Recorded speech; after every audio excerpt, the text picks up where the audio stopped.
Hello everyone and welcome to the Good Game Lobby review of Tiny Terry's Turbo Trip, an exploration adventure game where Tiny Terry wants to go to space but lacks the funds to get there. Let's do some odd jobs, earn some cash, and strap in for a ride of Terry's life. Let's start with a little info on the studio and publisher. Snekflat, the studio behind Tiny Terry's Turbo Trip, has only developed one other game as far as I can see, a Metroidvania titled Woopo, released way back in 2016. This time they have teamed up with publisher Super Rare Originals for a wacky new game. This is the third game by Super Rare Originals I've reviewed, and from Grapple Dog's Cosmic Canines and Completely Stretchy, which have all been a truly fun and delightful experience, I'd like to thank Super Rare Originals and Dead Good Media for the key. Okay, back to Terry and his Turbo Trip. Terry is unfortunately not doing that well in school, so his punishment was that he was not included on the family summer trip, because he's in summer school classes. All Terry wants to do is launch himself into space, something Terry and my 6-year-old have in common. Terry's uncle helps set him up with a summer job driving a taxi to make money so he can save up to his goal of driving to space. Coincidentally, the town mayor was sick of accidents happening in the town center, so he made a road to space. Yeah, none of that makes sense, but inspires Terry to save up, upgrade his new car, and turbo boost his way using this highway to space. Let's get into the gameplay. There are two main types of currency in the game. The first is cash, which you use to upgrade items like a baseball bat or wrench you use to smash things, or hats, which you can buy to look stylish. One special hat gives you the opportunity to find trash hidden around the map, which is key in the late game.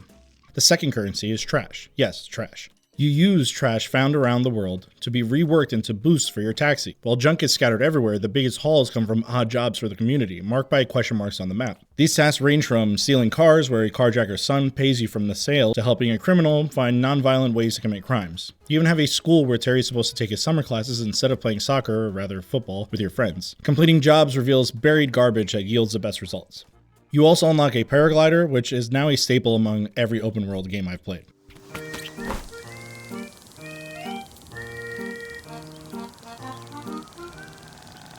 Let's move on to the visuals. I love the game's simplistic design. The characters stand out with their quirky appearances featuring offset eyes or mouths, and their unique voices add personality.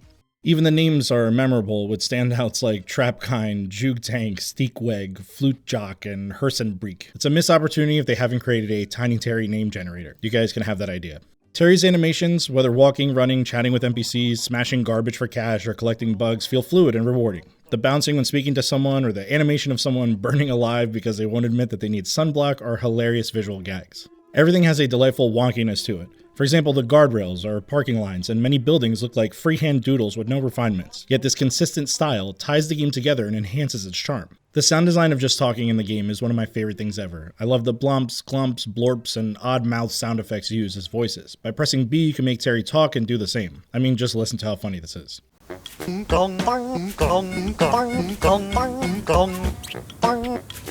Garbage exploding into cash, catching bugs and squishing them, and driving all around have so much character in the sounds used for each one. The song that plays whenever you're driving around was so catchy, my son and I were singing it together the whole day I played the game. It was infectious. Take a listen.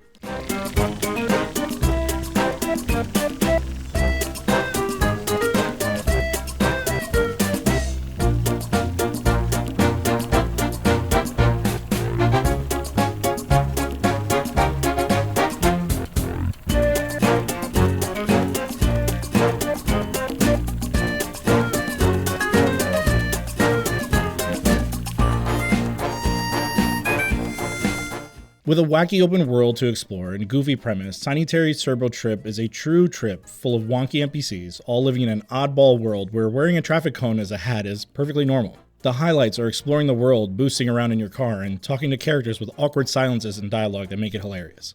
All of this just to go to space? Is it even worth it? Well, you need to play the game to find out. I think Tiny Terry's Turbo Trip is a must-play for 3D platformer fans looking to explore, goof off, and have a great laugh.